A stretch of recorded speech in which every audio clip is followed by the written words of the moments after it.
Hey, hey, What's up? hey, guess what? What happened? Guess what? So, Tell me. remember, remember how a couple episodes ago in episode one, I was Yes. talking about how like I remember I told that very sad story about losing my kiss cards Yeah. in like a house leaker and stuff and like I hmm lost all my trading cards and it was very sad. I have never been so stoked to be wrong about anything in my entire life. Guess what I found? Tell me. Bro, I went to my storage unit because I Yeah. needed to find I went to look for like my copies of the zine, which I also found. Nice. Here's a copy of the zine. I still have the original paste up, okay? Unreal. Look at that. All the tape and rubber cement and it's all crackly and falling apart. But I also found my frickin' Kiss cards. Love that. Dude, Nice. dude, I took better care of them than I thought. It's the entire 1978 set. The OGs, they're in awesome condition, bro. That is I'm so amazing. happy. I'm so freaking stoked. This is the best thing in the world ever because Kiss fucking rules. Reunited and it feels so good. Yeah, baby. Rip and destroy. Speaking of reunited and it feels so good, welcome everybody to episode three of Rip and Destroy podcast. I'm TJ. And I'm Mike, and it seems that the zine that nobody read is now the podcast that at least 132 people will listen to. Last I checked, yeah, That's so cool. we had a few views on YouTube for our first couple episodes, and that's pretty cool. Thank you guys, whoever you may be, guys, gals, alien entities, whoever you are. Thank you guys for checking it out. And we're on Spotify too. I don't have metrics for how many people have listened to that, but whatever. But Yeah. our tagline was we set the bar pretty low. So Considering how if many nobody zines we listens, like sold. we're doing better. Exactly, exactly. And in full disclosure, I think five or six of those are probably mine. I took Sam out to the field to throw the chuck it around. Sam's my dog. To throw the chuck it around a little bit. Had to listen to it one more time. That was fun. So Nice. this episode is going to be a little bit more difficult to maintain the format of the show. The format of the show is to kind of I was thinking the same thing. yeah, to kind of bag on our heroes a little bit and have fun at their expense, when appropriate. But the era that we're covering, which is 96, it's the Alive Worldwide Tour, the reunion tour, there's not a lot to bag on. It's a pretty bulletproof era for the band. So we could just have fun with this I one. was And thinking the same thing. I was thinking about that same thing as we were kind of prepping for this episode. I'm like, there's not a whole lot to make fun of, man, because the reunion, I'll be straight, the reunion era was fucking magical. it really was not to fast forward to the end or give away the punchline, but it's already in my notes. It totally completely lived up to over a decade of hype and Yeah, expectations and what would it be like if and it was fantastic. It checked every box for me. But before we get into that, there's a couple things we wanted to talk about the last episode on the convention. yeah, Couple yeah. housekeeping items. The last, yep. I don't think there was anything on the first episode that I really wanted to. Oh, there was. When we talked about the story about buying the zine back on eBay. Yeah. A- I a- As a matter said of we bought it fact, back for I'm going to talk so that the camera will go to me for just one quick second. You can see this is the one that we actually bought from eBay. okay, and this is another copy, one of the originals that we did not sell. Um, but so I went back through my eBay purchase history, and I found that transaction, and I did not buy it for $8. Okay. It was $5, What about but shipping? shipping was 450. Okay. So all told, I spent 950 on it to So get our so zine back we're even more upside down on this whole zine project than we were before. by a buck 50. Yeah, So a couple weeks later, and we're $1.50 deeper in the hole. Such yeah, is life. yeah. Typical, So typical. what about episode number two, the convention? So a couple little stories that I remembered. Um, Mostly I think from the Q&A session. I just remember one of them was somebody stood up and they said, "What does KISS actually stand for?" And Gene without Do you remember this one? I don't. Without missing a beat, Gene just goes, "Knights in Satan's service." And the place just came unglued, man. It was hilarious. He just like straight face. He just said it was Knights in Satan's service. Well, I guess we could say for the first time in 52 years, we can confirm that it does in fact mean I, Knights of Sa I guess there it is. I guess so. He A said rip and so. destroy Yeah, exclusive. there you go. I, That I was was hilarious. I was actually ironing the other day, and I was thinking about the convention because of our conversation, and I couldn't believe we forgot to talk about God of Thunder. God of Thunder being like the straight up country version of that was Yes, absolutely yes. hilarious and a real highlight. That was hilarious. And you can find the footage of them doing that on TV Unplugged too. So that's something that they pulled out regularly, I think. The other thing that I remembered was somebody had stood up and asked a question about their history book and said that, yeah, my history book has a broken binding. Like, what can I do about it? And I guess that was kind of a common problem, just because the book was so damn big. And I remember Paul said something about, oh yeah, we can take care of that for you if you want. If you go outside to the merch stand, because there's the merch booth where they had the convention T-shirts and everything, and I think they were selling some history books. He said, I remember he said, go out to the merch stand and talk to a guy named Tommy Thayer, Oh wow. and he'll help you out. So That's I remember fantastic. Tommy. Yeah, Tommy was working the merch booth. I had him sign my history book. He's not featured in it, obviously, but I figured he worked really hard on it, and he's, huge part of history, so I had him sign it. If I remember too, there was this time period where a lot of people were sending their books back because of the binding, and the books they were getting Mhm. back were actually signed by the original four because the newer copies Yeah, were signed by Ace and Peter. And my binding was just fine, but there was, I had that devil on my shoulder saying, dude, send it in, send it. right. But I since had it signed by Peter, but not by Ace yet. I'd love to have it, signed by all four original guys, obviously. Yep. Which brings us to our topic for today. I'm going to set the table real quick with a little bit of context on the Alive Worldwide Tour from 1996. If you remember, Kiss crashed the Grammys on February 28th, 1996, and then officially announced the Alive Worldwide Tour with Conan O'Brien on the Intrepid on April 16th. There was a warm-up show at the K-Rock Weenie Roast on June 15th. The first show of the tour was June 28th in Detroit. I think there was about 40,000 people there. It was a sellout, and Alice in Chains opened the show. The last show of the tour was July 5th, 97 in London. There's a total of 192 shows, but there's only two that we're going to be talking about today, and that is August 10th in Milwaukee and August 30th in Portland. And it was kind of a fun, well, not a, and it was kind of an interesting time for us because I was in Wisconsin when the tour was announced, but then shortly thereafter moved to Portland. So what do you remember from that era, hearing the announcement, getting tickets? What did that look like for you? Um, so yeah, August 10th was their Milwaukee date, and I was working at Media Play at the time. Which I don't know if anybody remembers Media Play from the 90s, but it was kind of a big box store, but it was all, as the name would suggest, media. It was all movies, books, music, video games, computer software, and like, what we called trend items, like, t-shirts and toys and stuff like that. And the promo guy, uh our promotions manager was a guy named Mike, and he happened to be a Kiss fan, and we talked about Kiss all the time. We would I actually, a couple of his buddies were tape traders, and I got some of our bootlegs through them, and they also hooked me up with like Peter Arquette catalogs and stuff like Hmm. that. So I we did a lot of our tape trading kind of through them. And when when the reunion tour was announced and tickets became available and everything, it was um, our actually the Mercury Records rep who said that we could get tickets through them. We didn't they didn't, unfortunately they didn't comp us or anything like that. We had to pay for them, but they were able to get us tickets. So we got, I don't remember, I think we got like 10 tickets or something because we had a bunch of people going.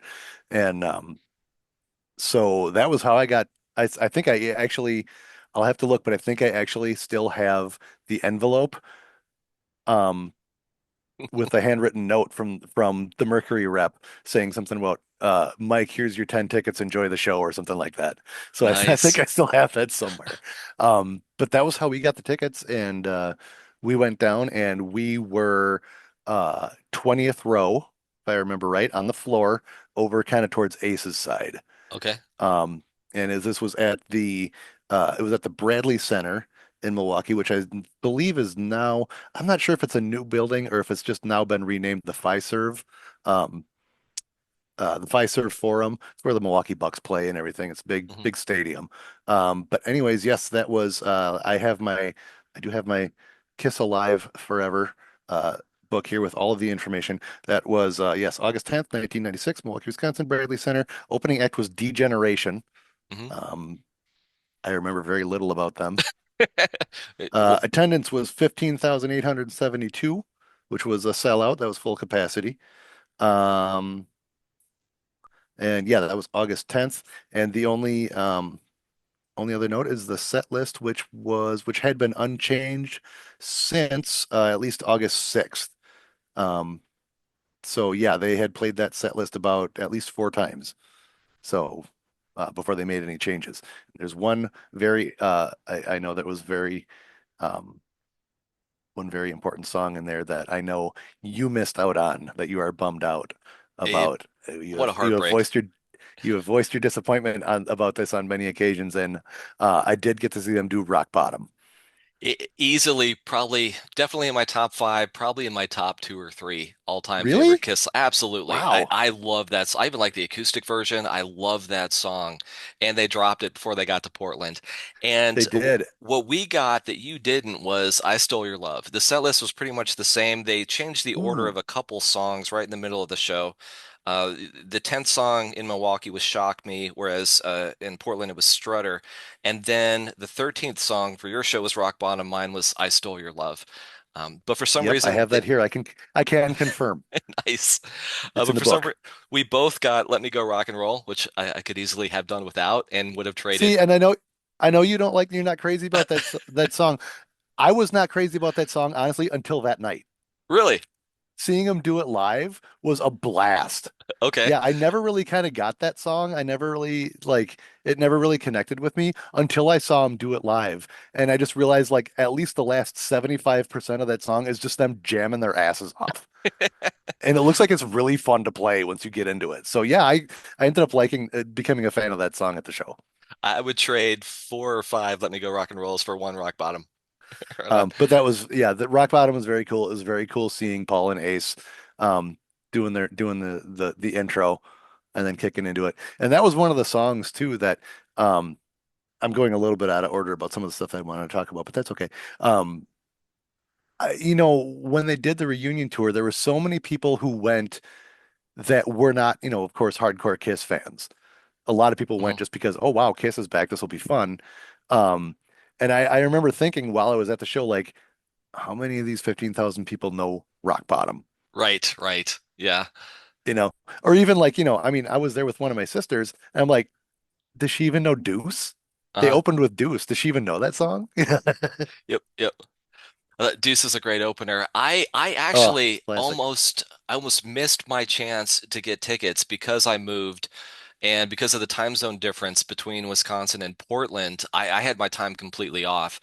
So I called an hour after tickets had gone on sale, and they had already sold out by that point. But Oh, right, yeah, I know, true story. But right about that time, they put more tickets on sale. There's like blocks of tickets on the sides of the stage that they weren't sure. originally going to sell, but the show sold out so quickly that they went ahead and put those on sale, which was actually pretty cool because I went with my brother, and the seats that we got were probably 10 rows up on Gene's side, but it was far enough back to where we were actually behind the curtain.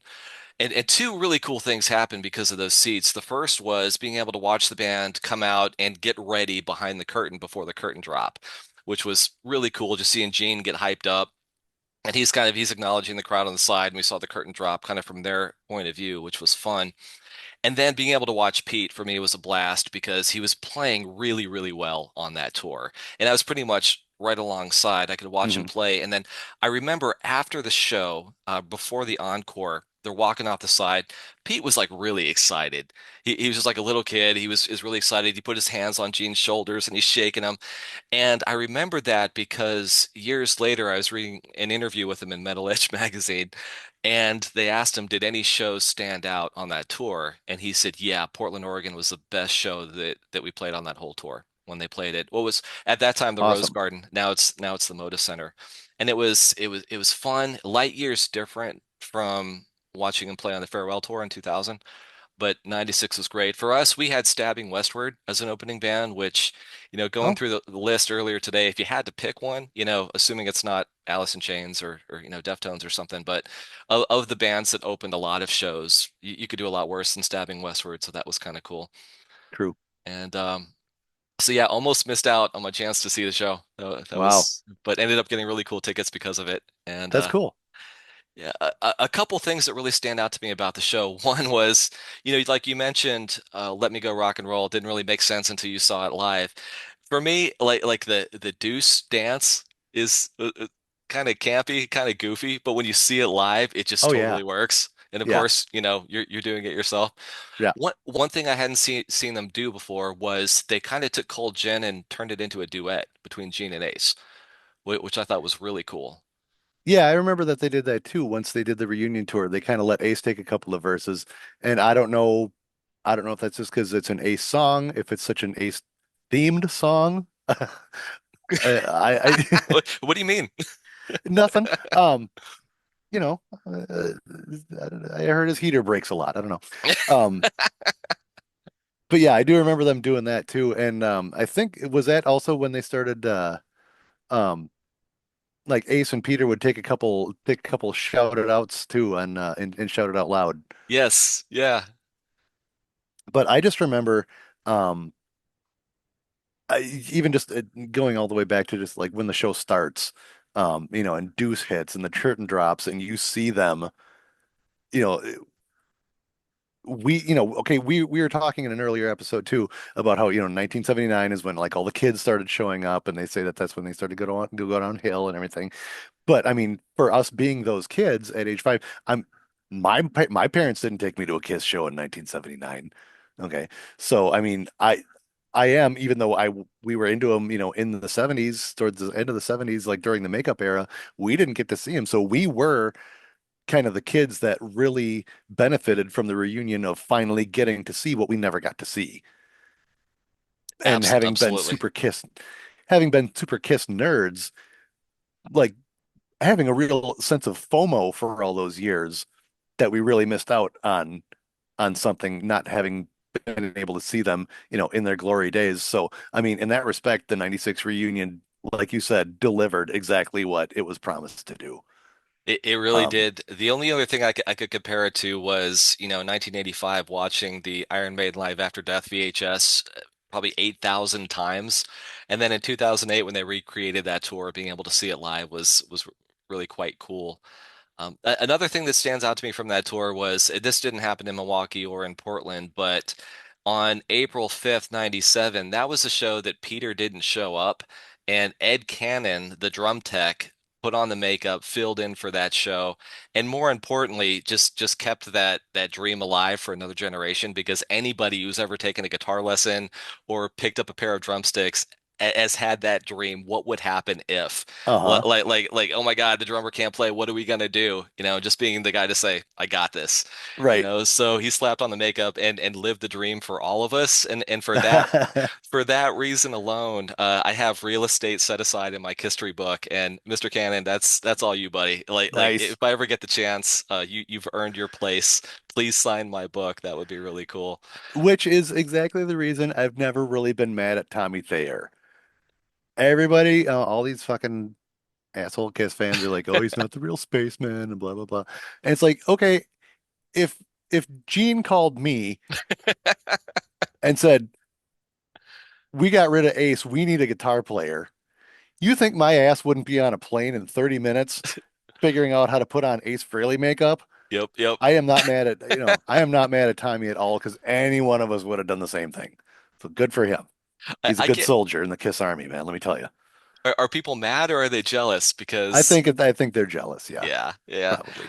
And I actually, and I'm sure we'll unpack this more later. I was a little prickly about, new guys putting on the makeup. I think a lot of people were.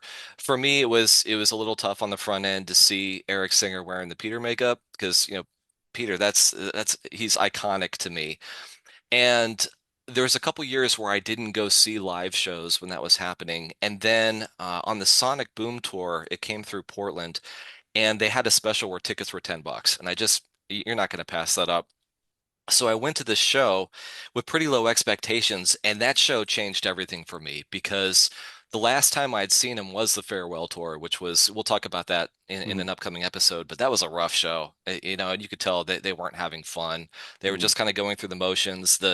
The songs were really slow. So when I saw him on the Sonic Boom tour with Eric and Tommy, they absolutely killed it. They were playing stuff that I hadn't seen them play in years. They were playing it really well. They were tight. They were playing like Parasite really fast. It was just a killer show.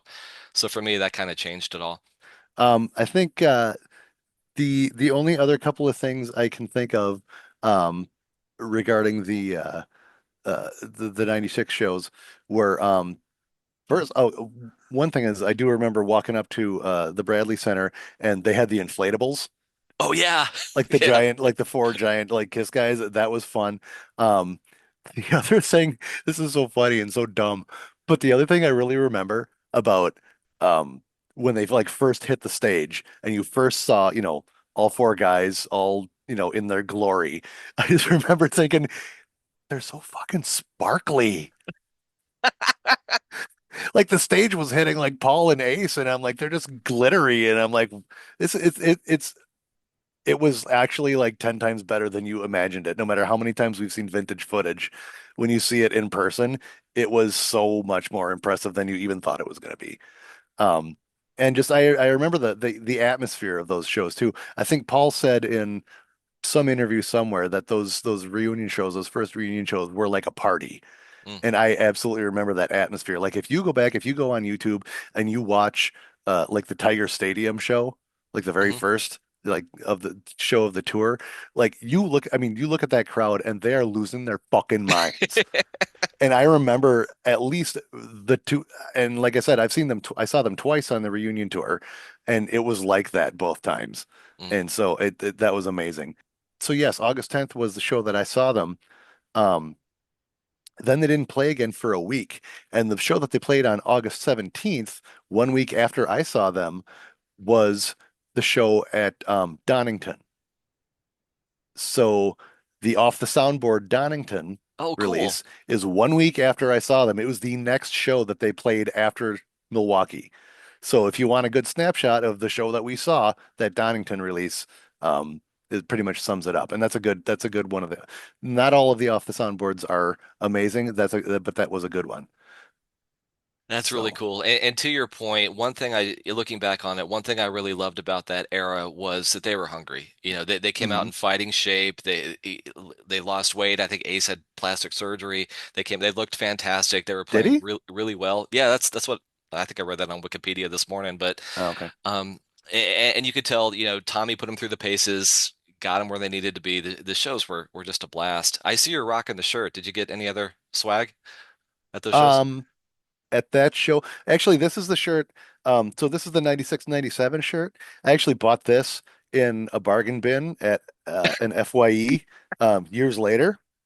It is actually the tour shirt though, which is cool. Yeah, actually at that show, I got remember that tour was the first time I ever saw a band do city specific shirts Mm. where they had a shirt for the actual show that had like Milwaukee, Wisconsin on the back, really big. Not just the list of tour dates, but it just said like Kiss Rocks Milwaukee or something like that. So I did get that shirt. It's got the Destroyer art on the front. And Well, actually, I don't think it said Kiss rocks Milwaukee. I think it said Kiss destroys Milwaukee. And it had the big mushroom cloud on the back. At least the ones in Portland did.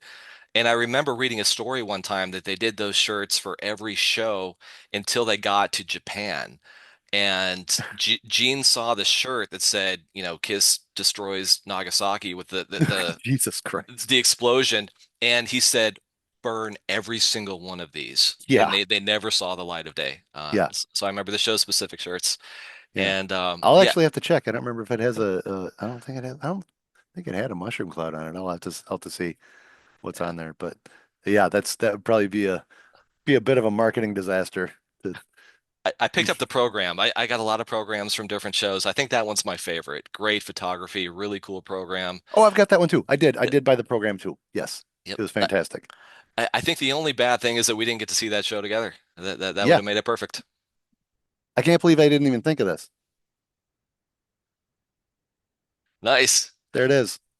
I had two Yeah, have dude. the same one. But wait. Ha! What does that say? Oh, Hey, Mike, fantastic. here's the 10 Kiss tickets you all paid for. See you at the show. Her name was Denise from, yep, you can see it's from, I don't know if you can see this. It's from Polygram. Yeah. Little note there. And that's where the tickets, that was the envelope where the tickets came from. I thought I had my ticket in here too, but I do not see it. Man, this is a cool book. Yeah, it is. It did you grab a handful of confetti at that show or did you start doing that later? Not at that show. I don't think I did. No, I don't think I was actually, the confetti storm didn't reach the entire arena at that show. I think it was mostly, and if I was 20th row and I didn't get it, I think it must not have reached the 20th row. But yeah, no, I thank you for bringing up the book because I was just this is just sitting right over on my shelf. Nice, nice. So that's about all we have to say about that part of the reunion tour. But I luckily did get to see them one more time on the reunion tour in '97 in Madison, Wisconsin.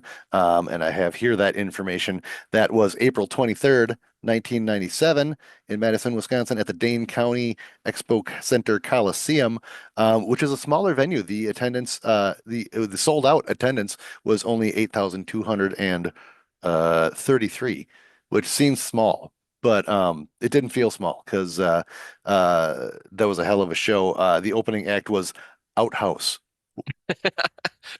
I don't remember them, so that's all I can tell you. So that was an interesting show for a couple of reasons. For one, they had changed up the set list a little bit about a month prior, and they had added "Come On and Love Me" and "I Was Made for Loving You." So I got to see those live for the first time. Well, actually, no, we got to see "Come On and Love Me" on the reunion tour or on the convention tour. But that was pretty awesome. So a couple of fun stories from that show though. Um, I went down again. I actually went down with the same friends, um, and but I actually had not bought a ticket for that show. So we drove down to Madison. They had their tickets. I had no ticket. So I was about to like head up to we were heading up to like the box office just to kind of see what was up and what they had and what I could scrounge up. And we were approached by a nice young man who asked if we wanted any tickets. And I said, well, as a matter of fact, I do need a ticket. What you got? And I bought so he showed me a little map of the venue, and I bought a $60 ticket from this nice gentleman, which happened to be directly in front of my friends that I came with, Oh, that's fantastic. sitting right in front of my guys. I mean, can you? And it was 12th row. I just love that it was a little bit better than theirs. I know, right? So yes, it was 12th row. We were over on Gene's side, so I got to see the reunion tour from both sides. Um, and I remember there was another guy like behind me over here who heard us talking about the situation, and this was not like part of our group. Like my two buddies were like here, and this guy was directly behind me, and he was mad because he had paid $130 through Ticketmaster for his seat. And I was sitting in front of him for half the price. So that was awesome. It was awesome because I was so close. 12th row, that's the closest I had been so Mhm. far. Um, and we are partying, man. It was so much fun. So yes, that was an incredible show. They were still playing super tight, super good. And I did I was close enough to scoop up some confetti at the end of that show, which I do still have in a baggie.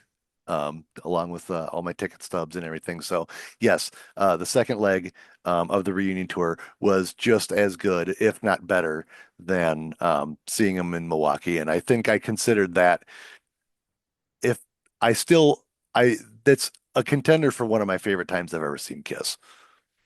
I So really regret not going to see the show in Tacoma the night after the show I saw in Portland, just to see the show again. And on top of that, if memory serves, in Tacoma they actually had to stop the show because if you've ever been to the Tacoma Dome, it's all wood and the ceiling is all wood, and they set the ceiling on fire at one point. Had to stop the show, call out the firehouse, and then pick the show back up later. So oh yeah, I'm curious it's now. in the book. Is it in the book? August 31st, 1996, Tacoma Dome, attendance 15,260. Yep, pyro at the end of Black Diamond set the venue's ceiling on fire, and the show was halted for 30 minutes. Gene announced over the PA that Kiss would return after the fire had been reined in. Tended to, sorry. It's dark in here. So yeah, So, you ain't lying. you're fact checking me in real time. Yeah, I'm glad I got it yeah, right. but you're right, which is more than we can say about most people who need to be fact checked right now. Like I said about the reunion tour, only bad part was we didn't get to catch a show together, but there was one show that we did get to see together, and that was Vegas in 2014, and that's what we're going to talk about next time. New episodes of Rip and Destroy on the 15th and 30th. But in the meantime, how do people get in touch with us?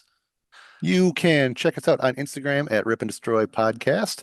That's all one word, Rip and Destroy Podcast. Check us out there. We're posting uh, dumb pictures and a couple little clips here and there. So give us a follow there. You can send us email, good or bad, at Rip and Destroy Podcast at gmail.com. And you are either watching this or listening to this on YouTube or Spotify. And I think that's all we've got right now. We're hoping to expand it to some other platform soon, but that's what you got. And let's turn this into a conversation. If you have questions or if there's something you'd like us to tackle, just say the word. We'd love to do it. Thanks for tuning in. We really had no idea that so many people would listen to this, and I'm delighted. Thank you for that, and we'll see you next time. Cheers. Cheers, buddy. Kill the power, Phil. Kill the power.